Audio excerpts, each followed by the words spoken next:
Hola chicos, esta noche empezamos con la vida dura y la resistencia increíble de los campesinos medievales, héroes anónimos que, contra todo pronóstico, sobrevivían a algunas de las noches más frías de la historia. De trucos caseros de aislamiento a dormir en montón con medio pueblo, su historia es de garra, ingenio y pura determinación. Antes de acomodarte, deja tu like y suscríbete solo si de verdad disfrutas este nicho. Cuéntame en comentarios desde dónde nos ves y qué hora es. Baja las luces. Enciende un ventilador para ese murmullo de fondo. Y vamos entrando en materia.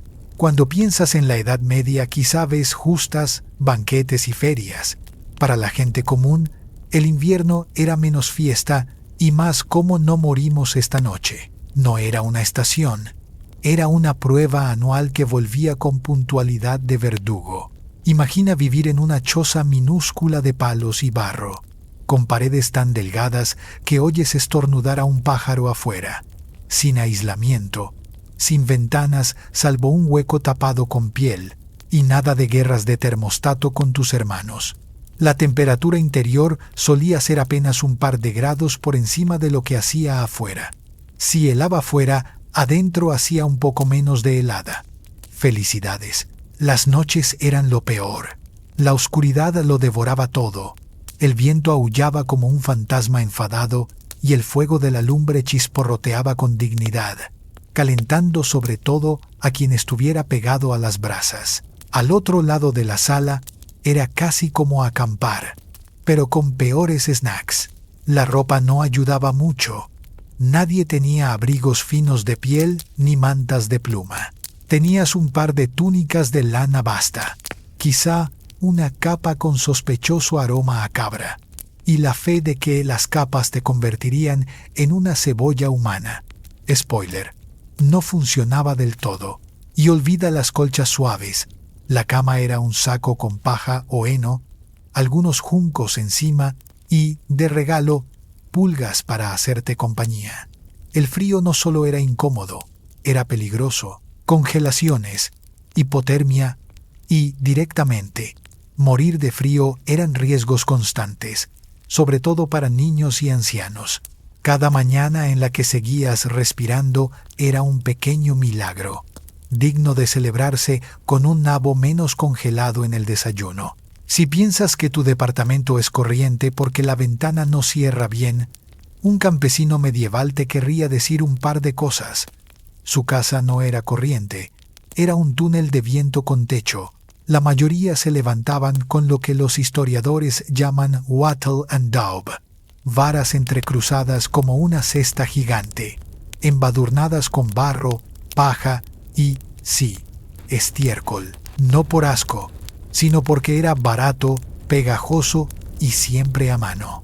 Por muy bien untado que quedara, ese muro no aguantaba un temporal serio. El aire frío encontraba cada grieta y se colaba danzando por el único cuarto de la casa. Privacidad, ninguna. Calor, solo a ratos. Carácter, a montones. Los techos de paja lucían bonitos en verano. Con lluvias y nieve se vencían, goteaban y a veces dejaban pasar fauna local. Nada dice noche agradable como una ardilla cayendo en mitad de la cena. Las ventanas, si existían, eran agujeros pequeños cubiertos con piel o contraventanas de madera. El vidrio era tan caro que ni el señor del lugar podía permitirse más que un cuadrito. El campesino daba gracias si el viento no arrancaba la piel en plena ventisca, y el suelo era tierra apisonada. Cuando llovía o nevaba fuerte, la humedad se filtraba desde abajo, así que, técnicamente, tenían fuente de agua interior. No la apreciaban. Caminar por tu propio cuarto podía parecer atravesar un pantano helado. Frío por debajo, frío por arriba, frío por dentro. Ataque tridimensional a tu calor corporal. El enemigo silencioso venía justo de ahí, del suelo. El piso era la propia tierra. Con suerte tirabas paja o juncos para dar la ilusión de confort. Pero el frío se filtraba como un fantasma obstinado. Atravesaba la capa vegetal y trepaba por los huesos. Lo que se caía al suelo en una noche helada pasaba a formar parte del permafrost doméstico. La defensa, capas gruesas de paja cuando podías conseguirla. Mala noticia. La paja se aplastaba pronto, se humedecía y se enmohecía. Buena noticia. Añadía un agradable crujido a tus noches, por si el aullido del viento no era lo bastante dramático. Otros preferían juncos. Con el tiempo se acumulaban capas nuevas sobre las viejas y aparecía un ecosistema fascinante de plantas descompuestas, pulgas y visitantes misteriosos. Era el equivalente medieval del relleno de alfombra. Si la alfombra estuviera viva, un poco húmeda y oliera a perro mojado. Las camas tampoco eran salvación. Eran marcos de madera con más paja dentro. En vez de colchón mullido, capas punzantes que se movían y pinchaban. Poco hacían contra el frío que subía del suelo. Dar vueltas no era por comodidad. Era un baile torpe para mantener la sangre en circulación y evitar adormecer un lado entero. La verdad es que no vencieron al suelo helado. Aprendieron a vivir incómodos sobre él. Una noche buena no iba de sueños, iba de despertarte con todos los dedos. Y si te tocaba borde del lecho compartido, era como dormir junto a la puerta de una cámara frigorífica. El héroe de invierno no era el techo ni las paredes, era el hogar.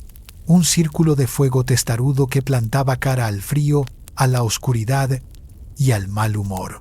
En el centro de casi todas las casas ardía una lumbre sencilla.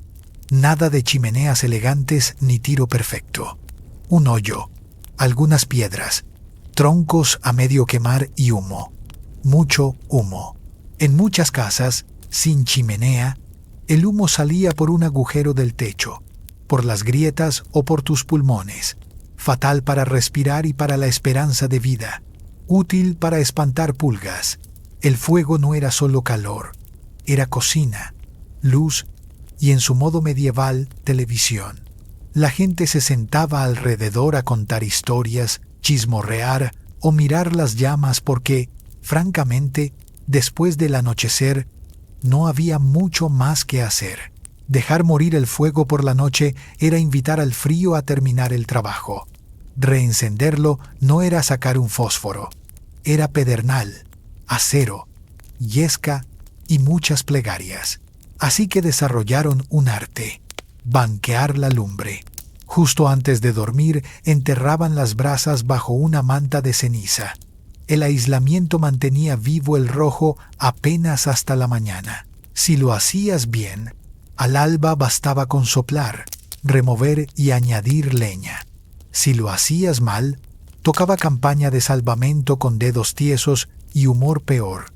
Había escuelas de técnica: ceniza seca o con un poco de humedad, apretar o dejar respirar. Podías iniciar una discusión medieval solo sugiriendo mejoras, como si fuera un debate de parrilla pero con la supervivencia en juego. Y por si acaso, alguien se levantaba a medianoche para revisar el rescoldo, el equivalente medieval de caminar dormido hasta el termostato. Cuando el fuego flaqueaba, quedaba el recurso infalible: el calor humano. Dormir juntos no era costumbre tierna, era táctica. Olvida el espacio personal. En las noches más crudas el objetivo era no amanecer pegado al suelo. Casas enteras se apilaban en la esquina más templada, envueltos en lo que hubiera. Una lasaña humana de ronquidos. Los niños iban al centro, los más fuertes y resistentes por fuera, como escudo contra el frío. Con suerte te tocaba el medio, donde el calor te arropaba por todos lados. Si te tocaba borde, lo siento, eras la puerta del congelador. Moverse mucho era peligroso, un giro mal hecho, y mandabas a la tía al chorro helado de la pared. Nuevo villano familiar desbloqueado. Y no dormías solo con humanos. Entraban vacas, cabras, cerdos y gallinas. Cualquier criatura con pulso y un poco de temperatura. No era capricho pintoresco, era supervivencia. Cada grado contaba y, de paso, el ganado estaba menos expuesto a robos nocturnos. La casa se convertía en una caldera caótica. Gallinas en las esquinas, cerdos bufando cerca de la lumbre, vacas apoyadas contra el muro como si pagaran renta. El olor, legendario, para primavera olías a convivencia épica. Velas aromáticas, ¿para qué? Pero la aritmética era sencilla. Más animales dentro, menos dedos congelados al amanecer. Claro que compartir cuarto con una vaca tenía riesgos. Un coletazo en el momento menos oportuno, una pezuña donde no debía, o una gallina decidiendo que tu pelo era un buen nido. Vestir no iba de estilo, iba de no morir. Si lo tenías, te lo ponías. Camisa de lino áspero, encima lana, luego otra lana, polainas que cedían en las rodillas, capa tosca, y con suerte una piel de oveja parchada. Botas, lujo. Muchos se envolvían los pies en trapos dentro de zuecos de madera. Si el frío mordía, otro trapo más, y a rezar por los dedos. Lavar la ropa en invierno significaba romper hielo en el arroyo, frotar y esperar días a que secara tu única camisa. A veces se quedaba hecha tabla. Resultado aceptado por todos: oler a humo, sudor y oveja. Curiosamente, la mugre tenía bonus de aislamiento. La mezcla de aceites del cuerpo, suciedad y barro iba taponando los poros del tejido. Menos viento, un poco más de calor. Era como un Gore-Tex medieval, más barato y mucho menos presentable. El lecho también tenía caducidad. La paja se aplastaba, se enmohecía, atraía bichos y en general se convertía en zona de riesgo biológico. Cambiarla era evento de temporada, unas pocas veces al año o cuando la cama empezaba a moverse sin tu permiso. Los juncos del suelo se mezclaban con hierbas como lavanda o romero para disimular el buqué diario. Olían bien un día y luego se integraban al barro, a las migas y a la vida.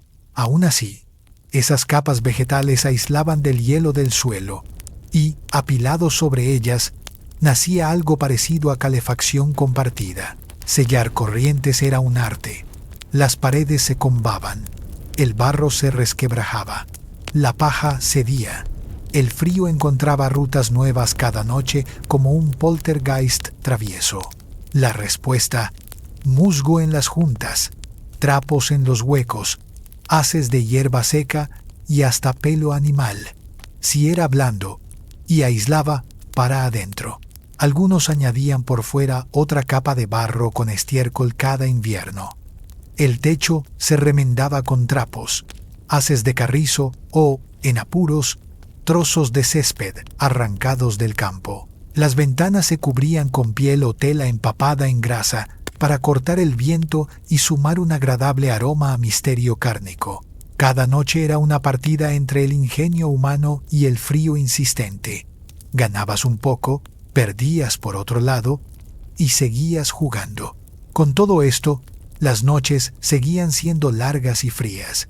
Y aquí es donde entraban otras tácticas que afinaban la diferencia entre amanecer temblando y amanecer vivo. Avanzas hacia el salón de la armonía suprema con la técnica que ya dominas. Caminar por la sombra del pilar y llevar los pensamientos en modo susurro. El barniz rojo atrapa la luz como miel espesa. Y el piso frío repite en braille el paso de miles de suelas. La luna: ¿recuerdas la moneda partida del foso? Aquí es una astilla fina enganchada al alero. En el umbral respira una mezcla de hollín, cera y madera. Un guardia bosteza con elegante oficio primer chiste. Si la corte examinara bostezos, este señor sería el primero de la lista y te deja pasar. El trono se alza sobre gradas. Dragones y nubes sostienen la calma. El dorado se ha vuelto mate como si también guardara protocolo. Dato histórico general: este salón fue escenario de coronaciones, felicitaciones de Año Nuevo y proclamas solemnes. Ardió y se reconstruyó varias veces entre Ming y Qing. Cicatriz y continuidad en un mismo lugar. Caminas paralelo al eje central. Ya aprendiste que la línea perfecta pesa. El techo de casetones despliega flores y bestias que doman el caos. Hay un murmullo que no es viento. Suena a hojas que se vuelven en otra habitación. ¿Te acuerdas de la viñeta? Espejo. A la izquierda, una galería estrecha recoge la luz en círculos. Cuelgan espejos de bronce, redondos, con perillas en forma de fénix o tortuga. Los reversos lucen inscripciones y dibujos minúsculos. De frente, tu reflejo es tímido, pero cuando mueves la lámpara con gesto de plegaria, el haz rebota y, en la pared opuesta, aparece un patrón que no veías en la cara pulida. Flores que abren, caracteres que se despiertan, un dragón que parece reptar por la sombra. Los llamados espejos mágicos chinos, afinados a fuerza de pulidos y tensiones internas, hacen visible lo que estaba escondido en el metal. Segundo chiste. Para que el corazón no se te suba al trono, si el espejo empieza a corregirte la postura, acepta la tutoría. Peor sería que te pida tarea para mañana. Te acercas a uno con motivos de peces y notas un borde gastado por dedos antiguos. El metal huele a cobre viejo y a taller con puertas abiertas. Dato curioso. En paredes encaladas, algunos espejos revelan dibujos fantasma que solo existen en negativo en la espalda. Cuando no hay película, la pantalla la pone la cal. Los historiadores aún discuten si estos objetos se usaron en ritos cortesanos para hacer aparecer signos favorables o si quedaron, sobre todo, como maravillas de taller que circularon entre eruditos. Sales de la galería con la sensación de haber sido observado sin juicio. El salón principal te recibe como una caja torácica que inspira. Vigas enormes. Un bramido levísimo de madera que recuerda a una respiración larga. Bajo el dragón central, una mesa guarda tinteros, pinceles y barras de tinta. El olor a pino quemado te afloja los hombros. Si te diera por copiar una frase tercer chiste, prometo no evaluar caligrafía. La noche es exigente con el ritmo, pero indulgente con los renglones. A un lado, pantallas lacadas muestran montañas y pinos con un brillo acuoso. Crees ver caer una nieve mínima. Tu vaho se integra en la escena sin pedir permiso. Pasas la mano a distancia prudente. La laca no perdona huellas. Subes un solo peldaño de la plataforma y te plantas.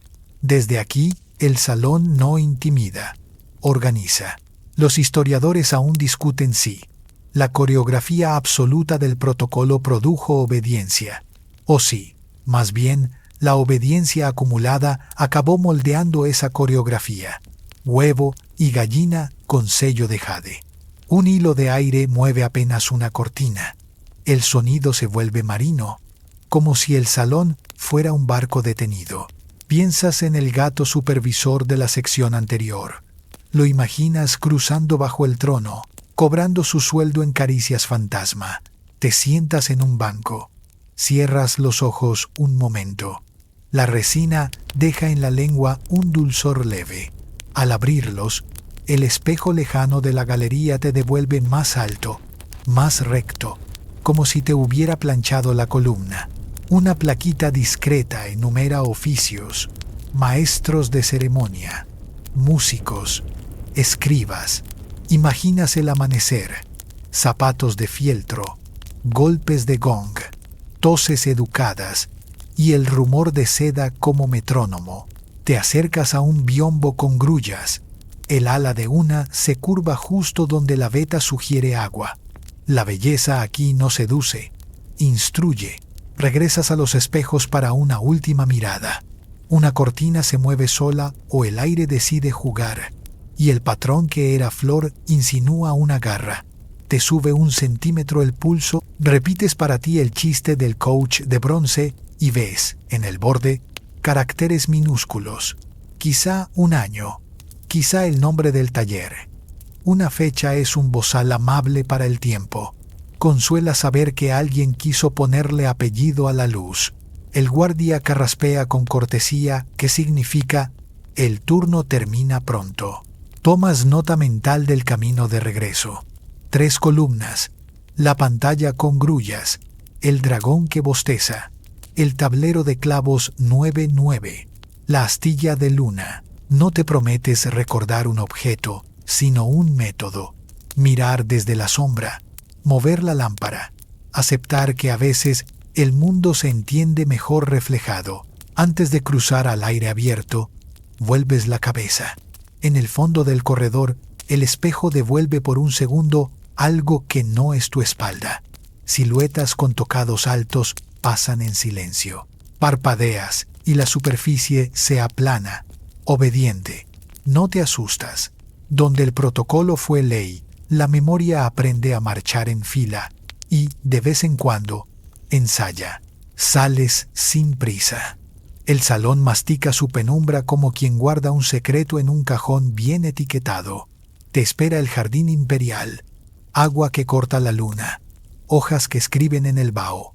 Caminas sin ruido, como si la noche tuviera una oreja pegada a tu suela, y te permites una sonrisa muy pequeña. El jardín, si quiere, también sabrá corregirte la postura, pero con un lenguaje de piedra y estanques. Cruzas al jardín como quien entra en un sueño con manual de estilo. Te apartas del eje rígido, pasas por el corredor lateral y, de pronto, el palacio deja de hablar en voz de decreto y adopta el tono de un poema que se dicta despacio. La grava cruje como azúcar morena bajo tus suelas. El aire huele a ciprés, a musgo recién peinado y a agua que recuerda historias. La luna, ¿recuerdas la moneda partida que flotaba en el foso? Aquí vuelve a fracturarse en el estanque. Pero la grieta luce deliberada, un trazo de caligrafía sobre tinta oscura. Avanzas por los senderos en S que pelean contra tu costumbre de la línea recta. Cada curva desacelera las ideas, como si alguien hubiera diseñado el jardín para desactivar los sobresaltos. Una roca Taihu, toda perforaciones y pliegues, se alza como una montaña de bolsillo. Pasas la mano por un borde y el frío de la piedra te ordena el pulso. Dato histórico general. El jardín imperial de la ciudad prohibida fue trazado en los primeros años del siglo XV y en su centro, el Salón de la Paz Imperial Qinandian se dedicó al dios Xuanwu. Árboles centenarios, cipreses retorcidos, pinos que aprendieron a hablar con el viento, han visto pasar dinastías, reformas y bostezos ceremoniales por igual. Una brisa juega con el pabellón de techo verde. Las campanillas colgadas en las esquinas responden con sílabas mínimas. Primer chiste, para no perder el estilo. Si alguna campanilla te corrige la entonación, dile que vienes del Salón de los Espejos y ya te pusieron coach de postura. Aquí solo estás practicando respiración. Te sientas en un banco de piedra y la humedad te quita un grado de fiebre que no sabías que llevabas. Del otro lado del estanque, un puente arqueado promete una foto que no tomarás. Aceptarás quedarte con la versión mental, edición, humo de pino y cielo partido. El agua te devuelve 2 lunas, una intacta, otra deshecha por una carpa que sale a morder un mosquito con valentía de emperador en día bueno. Te inclinas y ves, en el fondo, la proyección de una lámpara. La corriente hace vibrar el reflejo como si la mecha respirara. Te llega un olor discreto a incienso. Miras a derecha e izquierda. No hay templo a la vista, pero el Salón de la Paz Imperial asoma su coronita entre los árboles, recordándote que en este jardín las fronteras entre lo sagrado y lo doméstico son pérgolas, no murallas. Un jardinero pasa con escoba de bambú. El sonido es tan suave que te preguntas si realmente barre hojas o afina el silencio. Dato curioso. En muchos jardines de eruditos se llevaban rocas desde el lago Tai por su rareza etérea. Piezas enteras viajaban durante meses sobre trineos y barcazas, y la llegada de un buen bloque podía celebrarse como el estreno de un poema. Aquí, esas piedras hacen de maestros pacientes. Enseñan por huecos tanto como por volúmenes. Doblas por un corredor con techo pintado. Bajo cada viga, miniaturas de paisajes, nubes, pinos, aves con paciencia. Sientes que caminas dentro de un álbum. En un recodo, una puerta circular no del todo luna, más bien media luna cansada, te recorta en silueta. Cruzas y la temperatura cambia medio suspiro. Los historiadores aún discuten si los trazos sinuosos y las puertas redondeadas en jardines cortesanos obedecían solamente a un ideal estético taoísta de flujo y vacíos, o si además operaban como dispositivos psicológicos para quebrar la rigidez del protocolo antes de que la corte volviera a exigir columna perfecta.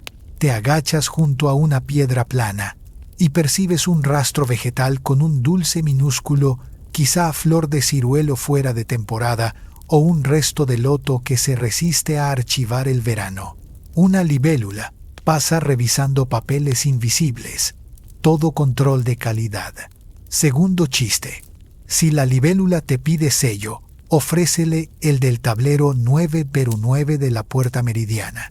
No lo tiene nadie y luce bien en cualquier expediente. Te ríes quedo, y el jardín acepta el sonido como quien archiva una nota sin juzgar su pertinencia. Te acercas a una linterna de piedra. El hueco está vacío, pero dentro hueles ceniza vieja y un dedo de resina. Piensas en encender tu lamparilla de bolsillo. Te detiene la intuición de que aquí la oscuridad hace el trabajo por sí sola. Entre los troncos, la sombra se organiza en capas como biombos silenciosos. Ves al gato amarillo de antes, ahora con paso de inspector general, trazando un itinerario que no estabas incluido en el mapa. Se sienta, levanta la pata, se lava con sobriedad. El jardín anota su comportamiento en un libro que no existe. El puente de piedra te invita a cruzar. Subes 2 escalones y el mundo se inclina apenas, lo justo para que el estanque parezca cambiar de opinión sobre dónde empieza. Apoyas la mano en el pretil. El granito es una escuela de paciencia. Una carpa salta y te moja un dedo. Tercer chiste. Con permiso del pez. Si la corte paga por espectáculo, esta carpa va directo al salón de audiencias con contrato de tiempo completo. Te sacudes la gota y en la piel el frío te pone en orden el alfabeto. Te detienes ante una estela baja. La letra es limpia, tus ojos menos.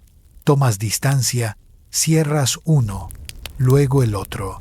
Las líneas se vuelven claras como si el jardín también incluyera una función de enfoque.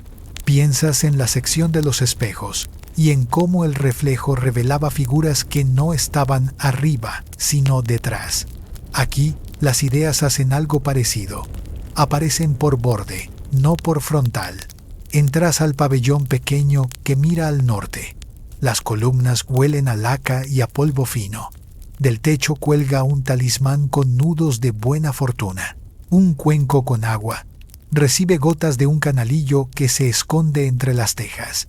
No hay nadie, pero el lugar parece ocupado por una conversación reciente. Te sientas en el umbral y cuentas respiraciones con método de tinta china. Intensas dentro, discretas fuera. El jardín te paga con un par de segundos sin pensamiento verbal. Una vacación minúscula del dictado interior. Una ardilla cruza de roca en roca con gracia de acróbata confuciano. Se detiene a mirarte con severidad de examinador. La saludas con la cabeza. No apruebas ni repruebas. Solo registras. Te viene a la memoria una frase que leíste pegada a un biombo. O la inventas ahora. Da igual. El vacío no está vacío. Este estanque, este aire, estas sombras, todo parece lleno de material que no se deja tocar, pero pesa.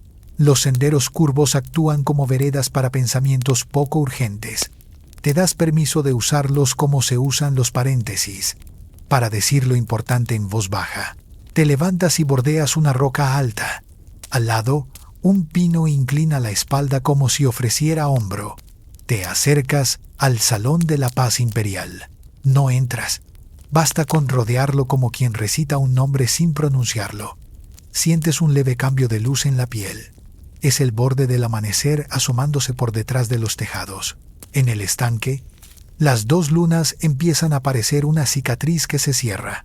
El jardín, que desde el comienzo te venía enseñando a doblar el eje, te entrega ahora un regalo modesto. Saber cuándo dejar de preguntar. Te despides de la roca Taihu con una palmada breve sí. Has saludado piedra. No pasa nada y vuelves a los corredores pintados. El gato supervisor desaparece por una rendija con eficacia de funcionario.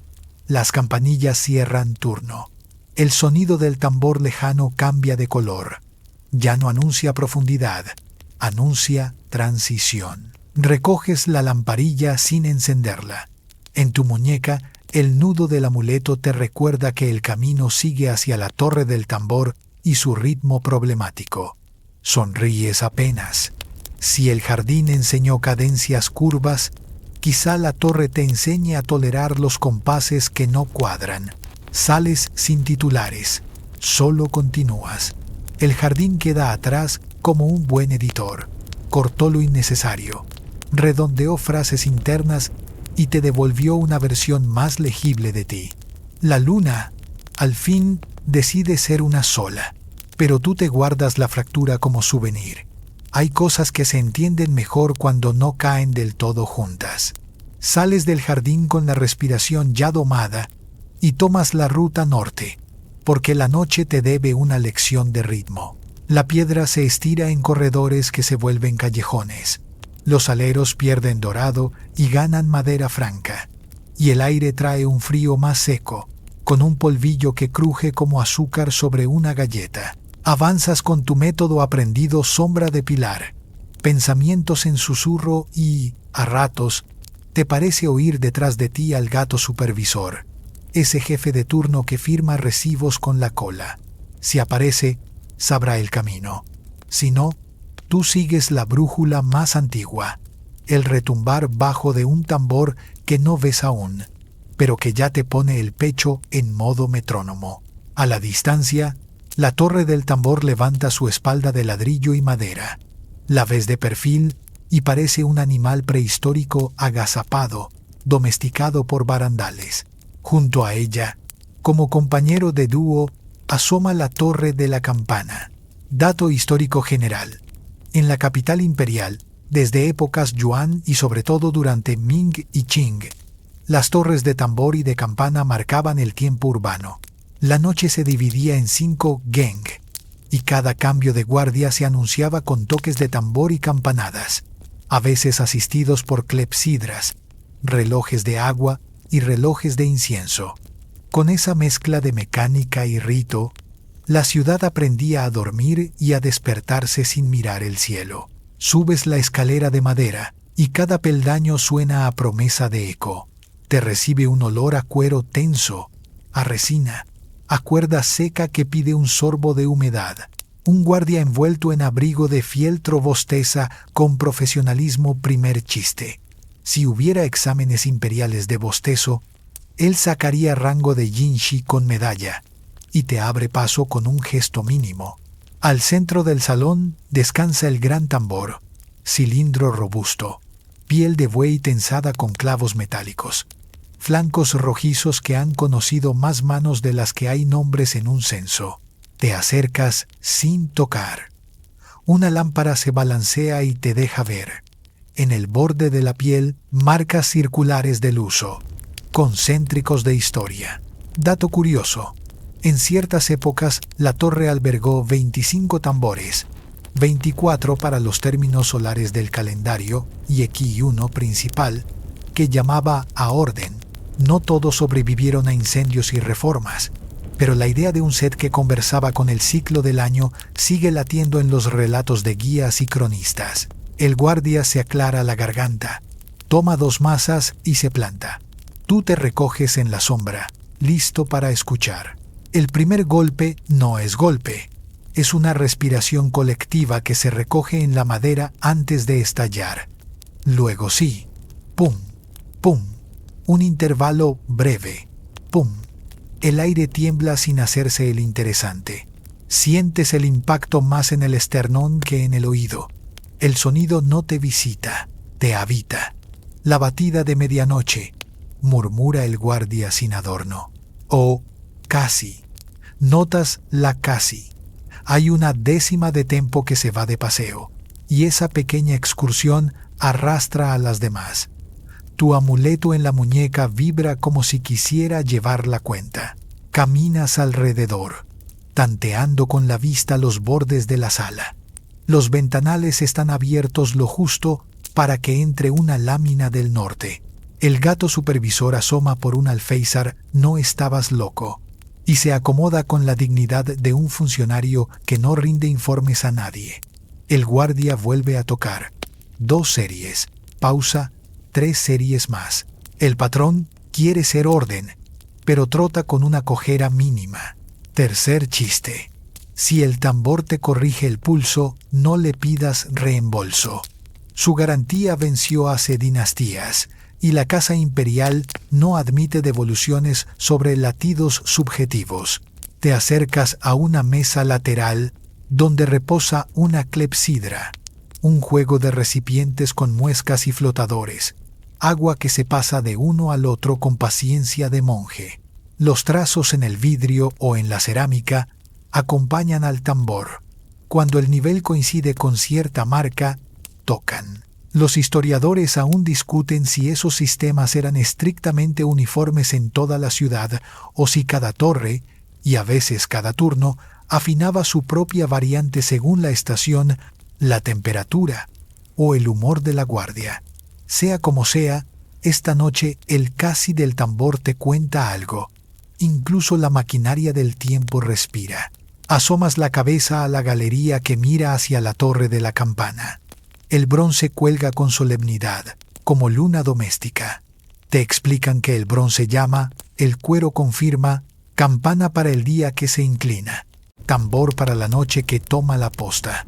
Mueves la lámpara y, por un segundo, la campana te devuelve el rostro con un brillo que no es reflejo, es autorización. Recuerdas los espejos, magia del salón. Allá la imagen aparecía en la cal, aquí el sonido aparece en el pecho. Bajas un tramo buscando aire y te topas con un cuarto de almacenamiento.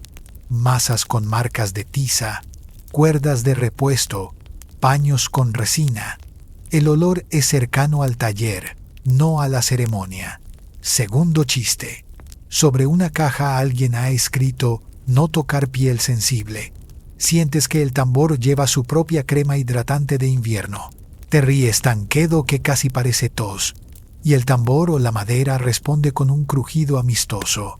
Regresas a la sala principal cuando el guardia hace una seña. Ahora la batida cambia. Series cortas, luego una larga, luego silencio. Te preguntas si falta un golpe o si sobra un hueco. A través del ventanal, el viento mete una sílaba y la madera contesta. Los pelos del antebrazo se te acomodan en formación. La noche, que venía hablando en jardines y espejos, aquí habla con un idioma más básico. Golpe, pausa, golpe, pausa. Te acuerdas del eje imperial que te hacía pequeño. Este tambor hace otra cosa. Te convierte en medida. Tu paso se adapta. Tu respiración se ordena. Tu cabeza suelta ideas que no entran en compás. Una plaquita con letras modestas habla de reparaciones antiguas, incendios y reconstrucciones. Nombran fechas y artesanos. Con eso basta para entender que el tiempo no se mide solo, se mantiene. Piensas en los relojes de incienso, en las clepsidras, en el jardín que te enseñó curvas para no romperte. La torre del tambor te enseña otra destreza, aceptar la inexactitud pequeña que hace humano el conteo. ¿Recuerdas la luna partida? Te preguntas. También marcaba un tiempo raro, útil para perder la prisa. El guardia te ofrece, con gesto ceremonial, sostener una masa. No para golpearte conoce, sino para sentir el peso. Es más pesada de lo que parece. El mango guarda sudor de generaciones. Solo escuchar ya es oficio, te dice. y esa frase te cae en la columna como un cojín bien puesto. A tu lado, el gato hace un amago de siesta profesional. Si le preguntaras, te firmaría un estándar. Todos los latidos aceptables permiten dormir. Te asomas al corredor exterior. La ciudad se dibuja en franjas. Algún callejón con faroles. Un tejado que exhala calor tardío. Un poste que hace de mástil sin barco. Desde aquí arriba, el tambor es faro sin luz. Sientes un orgullo tonto por haber llegado con 2 sandalias y un amuleto que, de la pura compañía, ya vale. El viento trae una nota de metal. La campana reclama su turno. No suena fuerte, suena amplio. Entra por la piel y sale por la espalda, como esos consejos que parecen obvios y te sostienen semanas. Preguntas por el casi. El guardia mira la clepsidra. Levanta el mentón hacia la ventana y encoge los hombros. Noche seca, dice, y un poco de norte. Te ríes con comprensión tardía. Hay noches en que la madera, la cuerda y el pecho se rehúsan a la tiranía del metrónomo.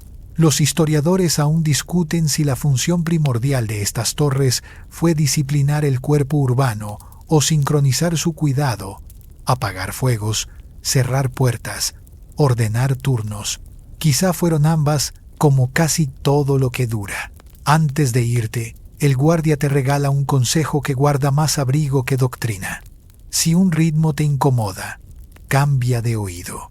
A veces el tambor te habla en la pierna. Y, como si tuviera guión, te marca 3 toques suaves que te entran por la tibia y te enderezan el paso. Agradeces con una inclinación de espejo bien educado. Bajas la escalera en cámara lenta. El gato decide acompañarte medio tramo y luego desaparece con el decoro de quien no cobra horas extra. Tú guardas la lámpara sin encenderla. Ya entendiste que hay ruidos que alumbran. La calle recibe tu sombra y nota que caminas distinto, no más rápido ni más lento, sino con un casi deliberado en cada apoyo. Te espera el pabellón de lectura y sus cuadernos de bambú la viñeta siguiente. Pero ahora escuchas otra cosa. Tu propio pulso, entrenado sin violencia por una torre que no presume. Cruzas de vuelta hacia el eje de la ciudad imperial. El frío afila los bordes. El tambor, a tus espaldas, se guarda como si plegara un mapa. Con una mano rozas el amuleto y con la otra el barandal. No harás titulares. Solo continuarás. Y, si el mundo insiste en medirlo todo, te quedarás con esta licencia. Dejar un espacio en blanco entre latido y latido, para que la noche, aún despierta, escriba en él lo que quiera. El corredor se estrecha y el palacio cambia otra vez de voz. Ahora habla en tinta.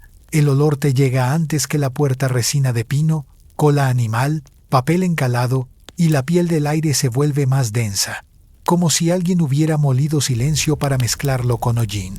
Empujas un batiente mínimo y entras a un pabellón de lectura, donde la noche parece haberse puesto gafas. Las estanterías no suben en vertical soberbia. Se repliegan en casilleros y cofres de madera con tiradores de seda, cada uno etiquetado con una tira roja. Caminas de puntas y el barniz te devuelve un reflejo tan discreto que sientes que no molestas. A la izquierda, una mesa larga sostiene tinteros, barras negras con vetas lustrosas, piedras de entintar con paisaje tallado y pesos de papel en jade en forma de bestias que bostezan. Te acercas a un cofrecillo de bambú. Dentro, láminas estrechas, perforadas en un extremo, atadas con cordel de seda. Un cuaderno flexible que huele a taller y a monte. Dato histórico general. Aunque el papel ya era soberano desde hace siglos, los listones de bambú y madera, qiandú, sobrevivieron como soporte para copias, fichas y ejercicios. Y en el período Qing, bajo Qianlong siglo XVIII. Una compilación colosal, la Siku Quanshu organizó, copió y clasificó decenas de miles de Juan con un depósito célebre en el Wenyuan-ge de la ciudad prohibida. No levantas la voz. Aquí el conocimiento no se exhibe, se posa. Al fondo, Una lámpara colgada mueve su círculo de luz como una mano maestra guiando la línea. Te sientas. El banco es más frío que tu decisión. Desatas un manojo. El bambú es suave y duro a la vez, y la fibra guarda la memoria de la navaja que la desbastó. Al inclinarlo, notas algo que no debería estar: un resplandor muy leve, verdoso, que recorre los bordes como si la humedad hubiera aprendido a escribir. Primer chiste para no perder la costumbre. Si el bambú se te ilumina solo, no es un milagro. Es tu coach de postura mandándote sentar derecho por láser. Giras la lámpara. Las tiras revelan caracteres dibujados con trazos finos, y en los márgenes aparecen notas diminutas, correcciones, puntos de duda. Escuchas voces bajísimas, no susurros de fantasma, sino el eco de eruditos discutiendo a través de siglos. Si la variante antigua lleva corazón o mente, si el radical de dragón se estiliza o se conserva por respeto, si la puntuación que vino después le hace justicia al pulso original. Los historiadores aún discuten si el gran proyecto enciclopédico fue un gesto de preservación o también un tamiz de censura que ordenó por un lado y borró por el otro. No dictas sentencia. Anotas en el pecho que ordenar y tachar a veces usan la misma pluma. En el estante vecino, un par de pinceles reposan en soporte de cerámica. Uno suave, de cabra. Otro más elástico, de lobo o comadreja. Dato curioso. Para borrar en bambú, algunos copistas raspaban muy leve con cuchillo y volvían a pulir con aceite, dejando la superficie lista para un nuevo carácter. El arrepentimiento, aquí, era oficio fino. Pasas el dedo por el lomo de una piedra de entintar con lagos tallados. Sientes el mapa bajo la yema, te parece oír un roce en la pared. El gato supervisor entra con credenciales invisibles, salta a la mesa y se acomoda sobre un peso de jade como quien entiende perfectamente que los manuscritos necesitan calor y pelo. Segundo chiste. Prometes al gato no usarlo de peso de papel. Te devuelve una mirada de funcionario que ha visto abusos peores. Vuelves al manojo de bambú. Uno de los listones no se comporta. El verde tenue baila en sus cantos con una cadencia que te recuerda el casi del tambor. Al acercar la lámpara, los trazos parecen mínimos ríos que buscan cauce. Lees en diagonal. Reglas de conducta. Notas sobre ritos. Una anécdota sobre cómo sostener la manga para que el gesto no parezca arrogante. Al margen, un comentario ácido en letra más viva. La forma salva al fondo cuando el fondo tiembla. Y debajo, otra mano que anota. O lo delata. Te ríes por dentro. La biblioteca nocturna también improvisa debate escolar. En un cajón se apilan etiquetas de seda con títulos bordados. Sus nudos están dispuestos con una exactitud que asusta y tranquiliza. Mientras examinas uno, sientes de nuevo esa luz verde, más clara. No es toda la página. Es una línea que subraya caracteres alternos, como si te hicieran guiño. Mueves la lámpara y el guiño se desplaza, obediente a un ángulo. Te acuerdas de los espejos mágicos del salón. Aquí no hay bronce que proyecte, pero hay fibras que responden. No juegues con los amuletos, te diría el guardia de la torre. Pero juegas apenas y descubres una frase escondida, una lectura que solo aparece cuando la luz se planta a una altura exacta. Copiar no es obedecer, es entender la resistencia. Respiras y haces lo que has aprendido toda la noche. Sigues el método. Pones el peso de jade. Humedeces la barra de tinta. Giras sobre la piedra hasta que el negro se vuelve manteca. El bambú, ya dócil, acepta la punta. No copias el texto, no hoy. Calcas el ritmo. Trazas un par de curvas. Escuchas cómo la muñeca aprende un alfabeto nuevo. Primer trazo. Caer sin miedo. Segundo. Sostener sin exhibirse. Tercer chiste. Si la caligrafía te sale fea, recuerda que es edición nocturna. Mañana culpas a la humedad, a Mercurio retrógrado o al gato que firma como coautor. Una tablilla de cera reposa con marcas de cuchillo. Al voltear descubres un diagrama de estantes, pequeñas cruces, notas, duplicado en bóveda, variante guardada en caja B. La redundancia vuelve a presentarse como virtud, igual que en el faro y en las criptas del Serapeo de tu otra noche, pero no te distraes. Esta historia tiene sus propias escaleras. Te preguntas si el pabellón abre alguna vez a lectores externos o si solo respira corte hacia adentro.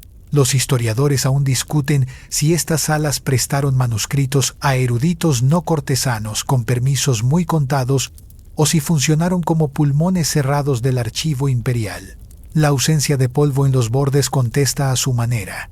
Aquí circula menos zapato y más pausa. La lámpara titubea. El verde del bambú se apaga y reaparece como un pez bajo agua. De la calle te llega un resto del tambor lejanísimo, una sílaba de cuero que trae orden al oído. El gato salta de la mesa. Hace su rondín. Regresa con la soberbia amable del que ya cobró. En una esquina ves un tintero con tapa tallada en forma de nube. Al abrirlo, un aroma más dulce que el resto te remite al jardín.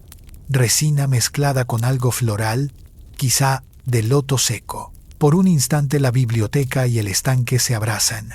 El palacio parece contento con su propia coherencia. Desatas otro manojo. Este, más viejo, trae nudos gastados y tinta parda. Entre los listones aparece un mini tratado de ética doméstica y una receta de té con instrucciones de agua y tiempo que suenan más a meditación que a bebida. En la última tira, una nota en rojo anuncia que se ha perdido el final y sugiere reponerlo cuando lleguen los textos del oeste. No sabrás si llegaron, pero te queda el método. Anotar lo que falta sin vergüenza. Dejar hueco para que el tiempo trabaje. Una grieta fría recorre el suelo. No es terremoto, es amanecer probando el grosor de la noche. Guardas el manojo con cuidado. Cierras el cofre. Vuelves a colocar el peso. La lámpara ahora ya no enseña. Acompaña. ¿Recuerdas la moneda partida? En la superficie del tintero la luna que queda se tiñe de tinta y se convierte en letra. Acaricias el borde de la piedra como quien dice gracias sin ruido. El gato, satisfecho, desaparece hacia la ventana con el protocolo de un bibliotecario que termina turno. Te pones de pie y el banco devuelve su frío como recibo. No robas nada, salvo una oración breve que se te pega en el paladar. La forma protege. No te la llevas escrita, te la llevas andada. El corredor vuelve a llamarte con un hilo de aire, y tú respondes con pasos que ya aprendieron a medirse. Afuera, la torre de la campana prepara la voz, y el eje central, ese dictador amable, te espera con sus baldosas que enseñan columna. Falta la última lección, el muro exterior donde el día hace inventario de lo que te quedas y de lo que devuelves. No anuncias nueva sección, simplemente continúas, con el bambú verde apagado en la punta de los dedos como si aún resplandeciera dentro. Apenas sales del pabellón, el aire cambia de textura como una hoja que se da vuelta. Huele a piedra fría recién lavada por la niebla y a ceniza vieja que aceptó jubilarse. La campana da un bostezo de bronce hacia el este. El tambor, allá atrás, responde con un casi más lento, como si se despidiera. Tomas el corredor largo que apunta al muro exterior y el palacio te acompaña sin empujar. Sombras de aleros para tu método, columnas para tu columna y ese amuleto en la muñeca que te recuerda cuándo bajar el paso. Te preguntas en voz tan baja que solo la madera podría oírte si la noche está hecha de salas, o si tú fuiste el pasillo que unió lo que ya sabía estar junto. Espejos que enseñan por reflejo, jardines que hablan por curvas, tambores que afinan latidos, bambú que revela lo que la luz no dice en voz alta. Avanzas hasta que el pavimento pierde el barniz ceremonioso y se vuelve piedra franca.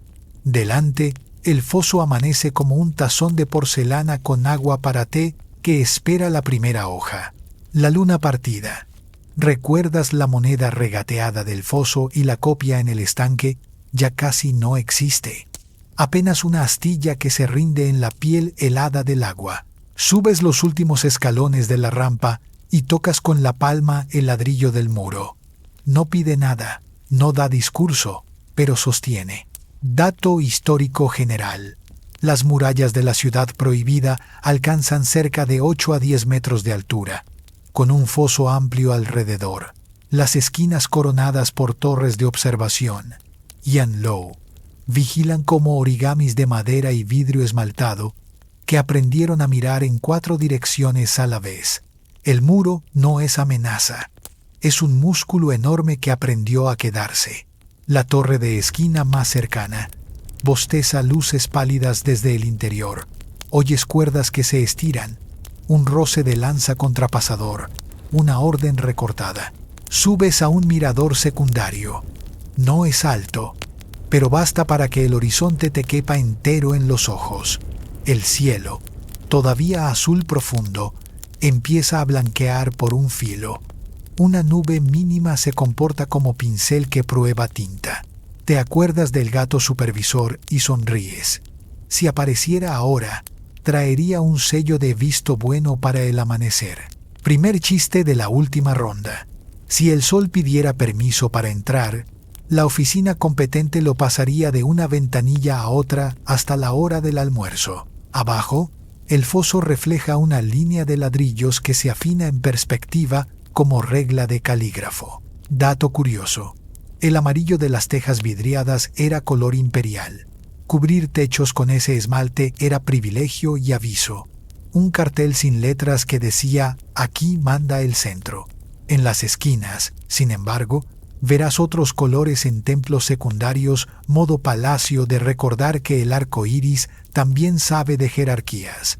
El viento roza tu oreja y trae olor a lino, a cuero, a sopa temprana en alguna cocina que ya calienta el hierro.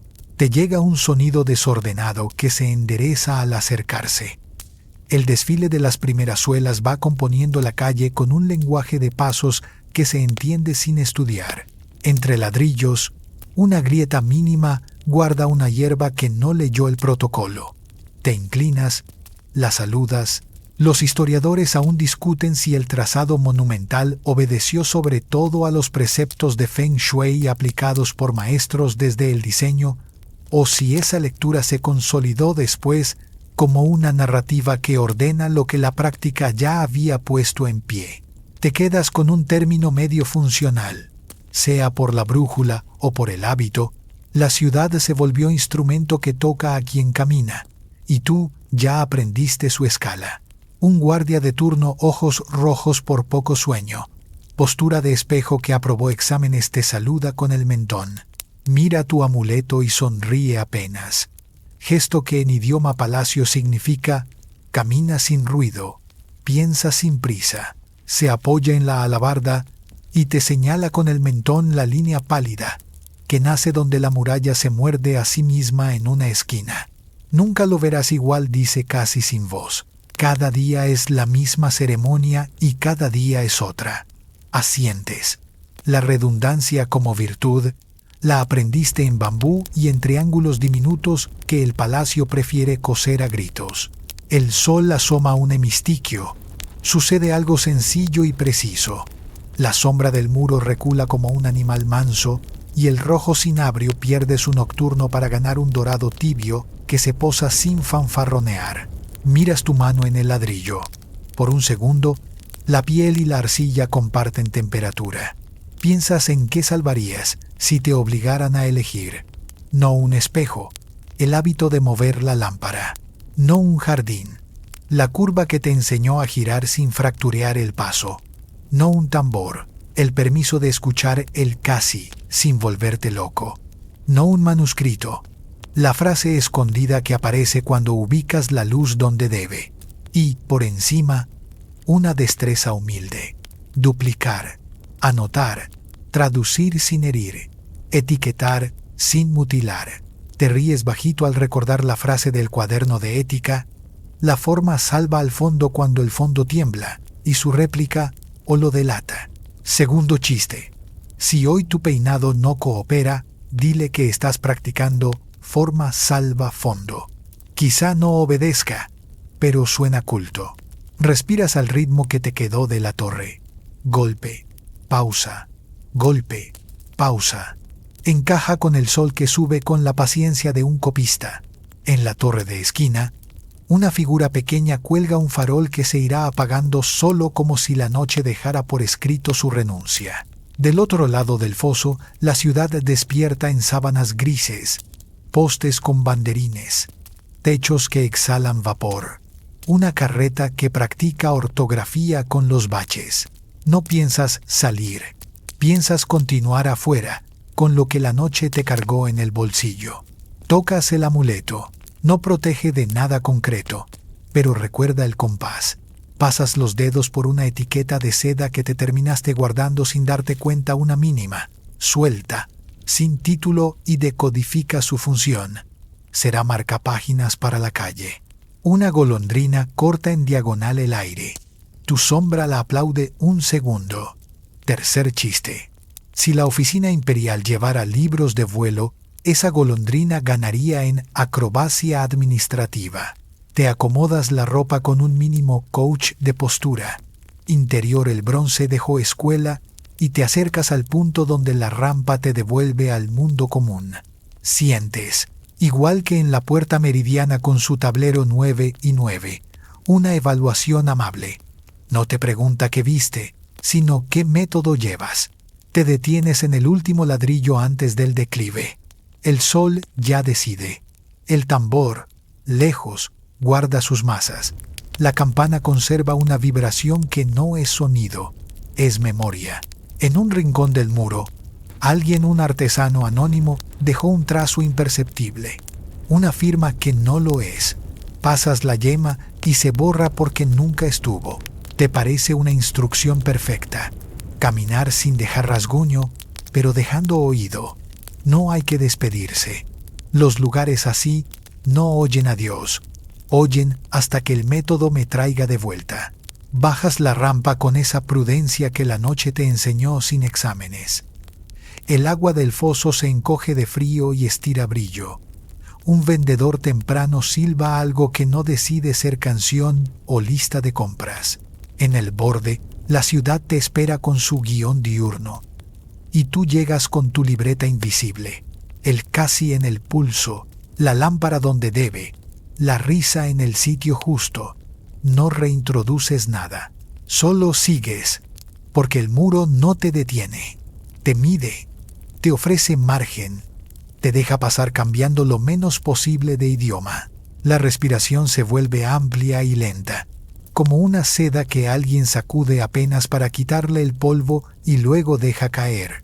Sigues moviéndote, pero ya no hace falta empujar, porque el cuerpo adopta por sí mismo la cadencia que te enseñaron las vigas, los estanques, los tambores.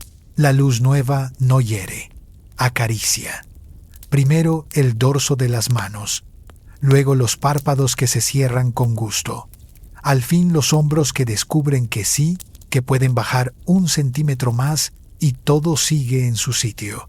El aire trae una mezcla conocida: madera templada, piedra fría, vapor de sopa en alguna cocina, y cada olor, en vez de encenderte, apaga un interruptor que ya no necesitas mantener arriba.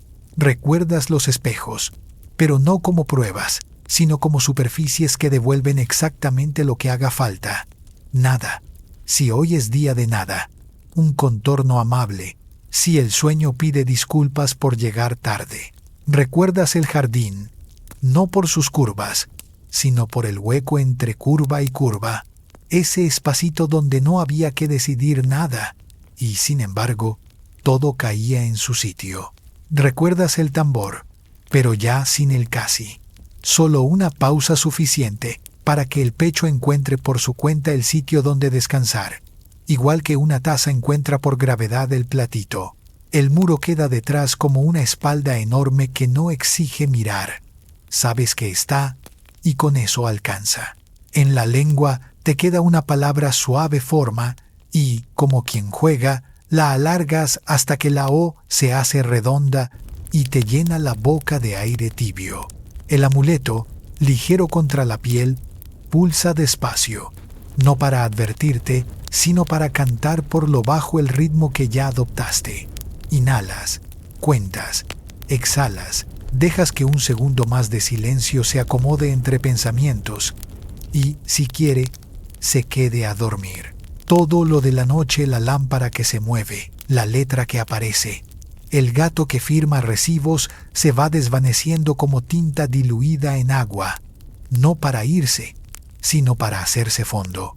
Y yo, aquí, en voz que no molesta, te recuerdo que puedes soltar incluso el esfuerzo de recordar. El método ya sabes solo. Puedes cerrar los ojos con confianza y permitir que el día espere, respetuoso, del otro lado del alero, mientras tú te deslizas hacia la siesta breve, hacia el sueño entero, hacia esa costa donde todas las listas descansan y los relojes, por fin, pierden la necesidad de tener razón.